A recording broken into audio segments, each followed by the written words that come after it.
The Sea of Fire, the last stand of Taffy 3. The coffee in Commander Ernest Evans' mug was cold, but on the morning of October 25, 1944, the tropical heat off the coast of the Philippines was already rising. Evans, a Cherokee from Oklahoma, task unit, call sign Taffy 3, was the bottom of the barrel of the mighty U.S. Navy. They weren't battleships, they weren't heavy cruisers, they were tin cans, destroyers, and even smaller destroyer escorts, ships with hulls so thin a man could punch through them with a hammer, designed only to hunt submarines and pick up downed pilots. Their job was to babysit a handful of slow escort aircraft carriers supporting General MacArthur's landings on Leyte. The heavy hitters, Admiral Halsey's massive Third Fleet, were supposed to be guarding the northern entrance. They were the shield. Taffy 3 was just the janitor. Suddenly, a lookout's voice cracked over the squawk box, stripping the calm from the morning air. "Ship sightings, northwest, masts on the horizon." Evans raised his binoculars.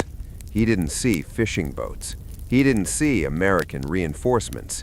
He saw the unique pagoda-style masts of the Imperial Japanese Navy. And not just any ships.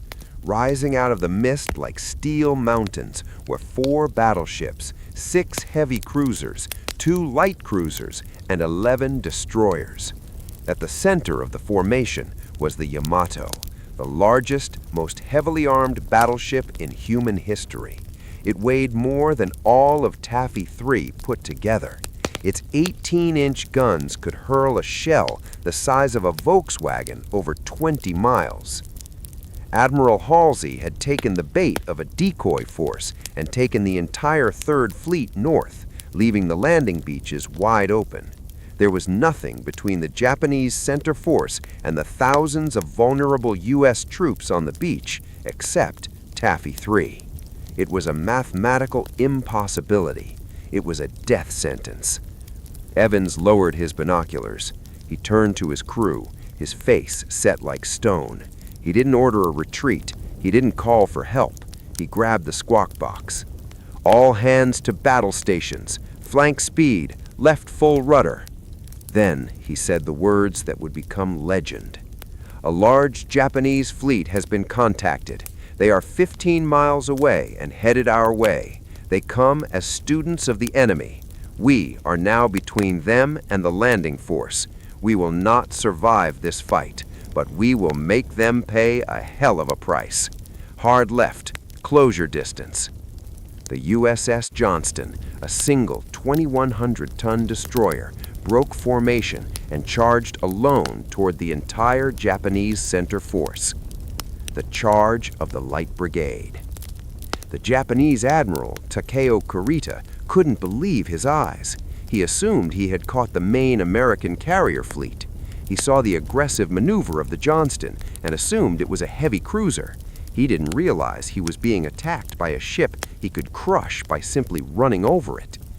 On the Johnston, the world turned into noise. "Commence firing," Evans barked. The Johnston's 5-inch guns were pea shooters compared to the Japanese armor. The shells would literally bounce off the battleship's hulls. But Evans wasn't aiming for the hull. He was aiming for the superstructure, the bridges, the radar, the people. The Johnston zigzagged through the water, chasing the plumes of water exploding around her. The Japanese were using dye-colored shells to track their fire. Purple, red, green splashes erupted like poisonous geysers. At 10,000 yards, Evans played his only ace. "Fire torpedoes!" 10 torpedoes hissed into the water. The Johnston whipped around into a smokescreen. Moments later, a massive underwater explosion rocked the heavy cruiser Kumano. The bow of the Japanese ship was blown clean off. The tiny gnat had just crippled a dragon. But the dragon breathed fire back. 3 14-inch shells from a battleship slammed into the Johnston. They didn't even detonate inside. They passed straight through the thin armor, punching holes like a hole puncher through paper. But the kinetic energy wrecked the engine room. Speed dropped. Power failed. Evans was hit. The bridge was mangled. With 2 fingers blown off his hand and shrapnel in his chest, he moved to the aft steering column. He was steering the ship manually, shouting orders through an open hatch, bleeding on the deck. "More ammo! Keep firing!" Seeing the little ship that could caw. Seeing the Johnston's suicidal bravery, the other ships of Taffy 3 realized they had no choice. The SMB, USS Samuel B. Roberts, was a destroyer escort, even smaller than the Johnston. It was known as a baby flat-top protector. Its captain, Lieutenant Commander Robert Copeland, got on the loudspeaker. "This will be a fight against overwhelming odds from which survival cannot be expected. We will do what damage we can." The Sammy B revved its engines to 28 knots, faster than it was ever designed to go. It joined the charge. The gunners on the Samuel B. Roberts fired so fast and so furiously that the barrels of the guns turned red hot. The crew had to urinate on the barrels to cool them so they could keep loading shells. They fired over 600 rounds in an hour, tearing apart the superstructure of the heavy cruiser Chokai. For a brief, impossible hour, the chaos confused the Japanese. They saw these tiny ships charging them with such ferocity that they assumed the Americans had some secret weapon, or that they were actually fighting heavy cruisers. The smokescreens laid by the Americans made it impossible for the Japanese optical rangefinders to lock on. The war in the sky. While the tin cans fought on the surface, the sky was filled with desperate heroes. The planes from the escort carriers, Wildcats and Avengers, had been launched to support ground troops. They were armed with anti-personnel bombs and depth charges, useless against battleship armor. It didn't matter. Pilots like Lieutenant Commander Ernest McCluskey flew directly into the teeth of the anti-aircraft fire. When they ran out of ammunition, they made dry runs. They dove at the Japanese ships, pretending to release bombs, forcing the massive battleships to turn and break formation to avoid phantom weapons. One American pilot, having fired all his ammo, flew down the throat of a Japanese cruiser and threw a clipboard and a Coke bottle out of his cockpit window in sheer frustration. Another pilot, seeing the Yamato closing in, strafed the bridge of the battleship with his .50 caliber machine guns.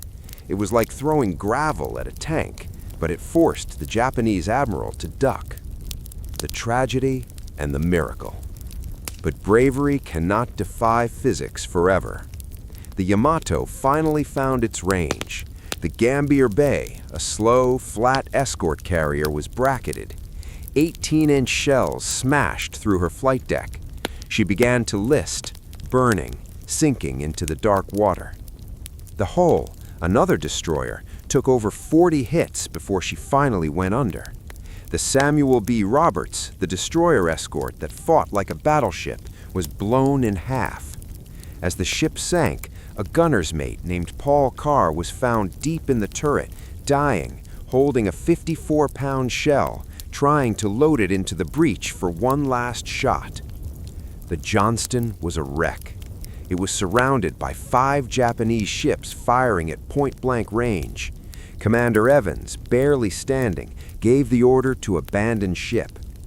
As the sailors jumped into the oil-slicked water, the Japanese destroyer Yukikaze sailed slowly past. The survivors braced for machine gun fire, a common atrocity in the Pacific War. Instead, they saw the Japanese captain on the bridge of the Yukikaze. He stood at attention, and then he saluted the sinking Johnston. He knew he had just witnessed the greatest display of naval courage in history. The turn. By 9:20 a.m., Taffy 3 was broken. The carriers were exposed. The Japanese center force had a clear path to the landing beaches at Leyte. Tens of thousands of American soldiers were about to be massacred. And then a miracle happened. Admiral Kurita, on the bridge of the Yamato, ordered the fleet to turn north. He was retreating. Why? Because of the ferocity of the Johnston, the Samuel B. Roberts, and the swarming planes, Kurita was convinced He was fighting the main U.S. carrier fleet. He thought the aggressive destroyers were the vanguard of a massive trap. He had lost his nerve. The tin can sailors had bluffed the most powerful fleet on Earth. The aftermath. The Battle off Samar is the only time in history where a battleship division was turned back by a screen of destroyers and airplanes. Commander Ernest Evans was never seen again. He was awarded the Medal of Honor posthumously. The citation reads that he provided a blast of aggressive fire which was largely instrumental in saving his task unit. 896 Americans died that morning. They saved 200,000 men on the beaches. Years later, at the Naval War College, the battle is taught not just as history, but as a lesson on the human spirit. It is the story of men who knew they were going to die, but decided that how they died mattered more than if they lived. In the deep waters off the Philippines, the wreck of the Johnston rests at 21,180 feet, the deepest shipwreck ever surveyed. It lies there in the dark, a steel monument to the day when David didn't just fight Goliath, he punched him in the jaw and made him run away. The Sea of Fire, Part 3. The Guardians of the Abyss. For 75 years, the Philippine Sea kept its secrets. The world moved on. The sailors of Taffy 3 grew old. They returned to the farms in Oklahoma, the factories in Detroit, and the offices in New York. They raised families, watched the moon landing, and saw the turn of the millennium. But a part of them always remained in the Pacific, anchored to a specific set of coordinates where their youth ended and their friends remained. The ocean floor where the battle took place is not just deep, it is an alien world. It lies near the Philippine Trench, a gash in the Earth's crust plunging over 4 miles down. It is a place of crushing pressure, total darkness, and freezing temperatures. No human had ever gone there. No sunlight had touched it since creation. Until the 21st century. The new explorers. In 2019 and later in 2021 and 2022, a new kind of vessel arrived at the coordinates of the battle off Samar. It wasn't a warship, it was the DSV Limiting Factor, a titanium-hulled submersible piloted by explorer Victor Vescovo. The mission was simple but dangerous. Find the lost ships of Taffy 3. The depth was staggering. The Titanic rests at about 12,500 feet. The ships of Taffy 3 were believed to be nearly twice that deep. At 20,000 feet, the pressure is 9,000 pounds per square inch. A structural failure wouldn't mean a leak. It would mean the submersible would instantly implode, vanishing faster than the human brain could process the realization of death. Vescovo and his team began the descent. It took 4 hours just to fall through the water column. The blue faded to black, and the black became absolute. The Ghost of the Johnston. At 21,180 feet, the deepest shipwreck ever surveyed at the time, the sonar pinged. Vescovo maneuvered the thrusters, fighting the deep currents. The submersible's LED lights cut through the eternal gloom. Suddenly, a shape materialized out of the silt. It wasn't a rock formation. It was sharp lines, steel. It was the USS Johnston. The preservation was haunting. Because the water is so deep, there is very little oxygen, meaning the corrosion was slow. The ship looked like it sunk yesterday. But what silenced the crew in the submersible was the damage. The wreckage told the story of the battle better than any book. The bridge, where Commander Evans had stood shirtless and bleeding, shouting orders, was obliterated. The hull was riddled with holes. But the most chilling detail was the guns. The 5-inch gun turrets were still trained outward. Even as the ship was sinking, sliding miles down into the crushing dark, The guns were still pointed at the enemy. The Johnston had gone down fighting. The deepest grave. A year later, in June 2022, the team returned for the baby, the USS Samuel B. Roberts. They found her at 22,916 feet. To put that in perspective, if you took Mount Everest and turned it upside down into the trench, the peak wouldn't even touch the ship. It is the deepest shipwreck ever discovered in human history. When the cameras panned over the Sammy B, the evidence of her ferocity was undeniable. The ship was broken, twisted by the massive impact of battleship shells. But there was the triple torpedo tube mount. It was empty. It confirmed the legend. Captain Copeland had fired everything he had. The final salute. News of the discovery was beamed back to the surface and then across the world to the handful of remaining survivors, now men in their late 90s. For decades they had wondered, where exactly are they? Is anything left? When they saw the high-definition footage, the white star on the hull, the gun mounts, the familiar lines of the decks they once scrubbed, it wasn't a horror show, it was a reunion. One survivor, watching the footage, wept, not of sadness, but of relief. "They're still there," he whispered. "They're still on patrol." The discovery brought a sense of finality. The site was no longer just a spot on a map. It was a visible monument. The coordinates were declared a war grave, protected from salvage or disturbance. The legacy. Today, the Johnston and the Samuel B. Roberts sit in the silent dark, miles beneath the shipping lanes where modern commerce flows freely between the U.S. and Asia, a peace bought with their blood. They are the highest standard of the U.S. Navy. Every sailor in boot camp learns their names. Every captain hopes to have a fraction of Evans or Copeland's courage. The story that began with a coffee on a calm morning turned into a sea of fire and ended in the deepest trench on Earth carries one final truth. Steel rusts, hulls break, the ocean claims everything in the end. But the spirit of Taffy 3, the audacity to stand against the impossible and say this far and no further, that is unsinkable. The Sea of Fire, Part 2, The Longest Wait. The roar of the 18-inch guns was gone. The screaming of dive bombers had faded. By noon on October 25, 1944, the battle off Samar was over, replaced by a sound that was somehow more terrifying. Silence. Over 1,000 men bobbed in the Philippine Sea. They were covered in thick black fuel oil that burned their eyes and coated their lungs. It was slick, heavy, and nauseating, but it served one accidental purpose. It hid the scent of blood from the predators below, at least for a little while.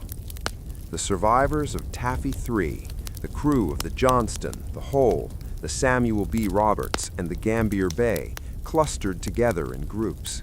Some clung to floater nets, others held on to wooden crates or life jackets. They were exhausted, wounded, and dehydrated. But they were hopeful. They had just fought the Japanese Imperial Navy to a standstill. Surely the mighty 7th Fleet knew where they were. Surely the destroyers were steaming toward them right now to pick them up. They scanned the horizon, expecting to see American flags within the hour. The sun reached its zenith, beating down with tropical fury. The hour passed, then 2, then sunset. No ships came. The fog of war. While the men floated, a tragedy of errors was unfolding hundreds of miles away. Admiral Halsey, commanding the 3rd Fleet, thought Admiral Kincaid's 7th Fleet was picking up the survivors. Admiral Kincaid thought Halsey's ships were doing it. In the confusion of the massive engagement, the exact coordinates of the sinking ships were lost in a shuffle of paperwork and radio static. The tin can sailors had not only been abandoned in battle, they were now abandoned in the ocean. As night fell, the water temperature dropped. Men who had been sweating in the tropical sun began to shiver uncontrollably. The wounded, those with burns, shrapnel tears, and broken limbs, suffered silently. And then the screaming started. The sharks. The waters off Samar are deep and teeming with life. The vibrations of the sinking ships and the scent of blood had drawn them in. Oceanic white-tip sharks and tiger sharks began to circle the outer edges of the survivor groups. Unlike the infamous USS Indianapolis disaster that would happen a year later, the Taffy 3 survivors had the protection of the thick oil slick. The sharks didn't like the taste or smell of the heavy fuel, but the oil eventually drifted apart. On the periphery, men would suddenly be yanked under, a sharp gasp, a splash, and then silence. The survivors huddled tighter, kicking their legs to look big, to scare the beasts away. But they couldn't fight what they couldn't see. In the pitch black of a moonless night, every brush of seaweed against a leg felt like the jaws of death. One survivor from the Samuel B. Roberts later recalled holding up a wounded shipmate who had lost a leg. He held him for hours, whispering about home, about baseball, about anything to keep him awake. Sometime before dawn, the man grew heavy and cold. He had bled out in the water. The survivor had to make the impossible choice to let his friend go, watching the body drift away into the dark. The war of the mind. When the sun rose on day 2, the real enemy wasn't the sharks, it was the mind. Dehydration causes the brain to misfire. In the blistering heat, with salt crusted on their lips, men began to hallucinate. It started with small things. A sailor would point to a cloud and swear it was a hamburger joint. "I'm going over there to get a coffee," one man announced calmly. He unbuckled his life vest and started swimming away from the group, toward the empty horizon. His friend screamed at him to come back, but he just kept swimming until his head bobbed under and didn't come back up. Mass delusion swept through the clusters of men. One group became convinced that the Johnston hadn't sunk, but was just underwater, and that the captain was down there serving ice water. They tried to dive down to get a drink. Another group saw an imaginary island. They described the palm trees and the girls on the beach in vivid detail. They argued over who would swim there first. Officers like Captain Copeland of the Samuel B. Roberts swam from raft to raft, shouting, slapping men in the face, trying to snap them out of it. "Hang on! Don't drink the water! Help is coming!" But even the strongest were fading. Tongues swelled so much they couldn't speak. Skin blistered and peeled. The salt water ulcers ate into their flesh. By the second night, many had simply given up. They stopped kicking. They let their heads tip back, and the ocean took them. The angel on the horizon. 50 hours. That's how long they had been in the water. On the morning of October 27th, a lookout on an infantry landing craft, a small, shallow water boat not meant for deep-sea rescue, spotted something bobbing in the distance. "Debris!" he called out. The captain of the LCI moved closer. It wasn't debris. It was a field of heads. The rescue operation was frantic. The LCIs were small, and the swell was high. Sailors, too weak to climb the cargo nets, had to be hauled up by ropes. Their skin was so slick with oil that rescuers struggled to get a grip on them. As the first survivor was pulled onto the deck of an LCI, he collapsed. A medic rushed over with a canteen of water. The survivor pushed it away. He pointed back to the water, where his friends were still drifting. "Get them!" he croaked through cracked lips. "They're the heroes." The return. When the ships finally returned, the sight was sobering. The survivors of Taffy 3 looked like ghosts. They were covered in black oil, emaciated and hollow-eyed. But as they walked or were carried off the rescue ships, something shifted. The sailors from the other fleets, the ones on the big battleships and carriers that had been miles away, stopped what they were doing. They lined the rails, they stood on the docks, and they went silent. There was no cheering. It was too solemn for that. It was a reverence. Everyone knew the math. Everyone knew that Taffy 3 should have been wiped off the face of the earth. But here they were.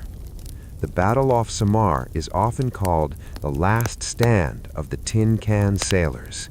It remains the greatest mismatch in naval history. But the statistic that matters most isn't the tonnage of the ships or the caliber of the guns. It's this.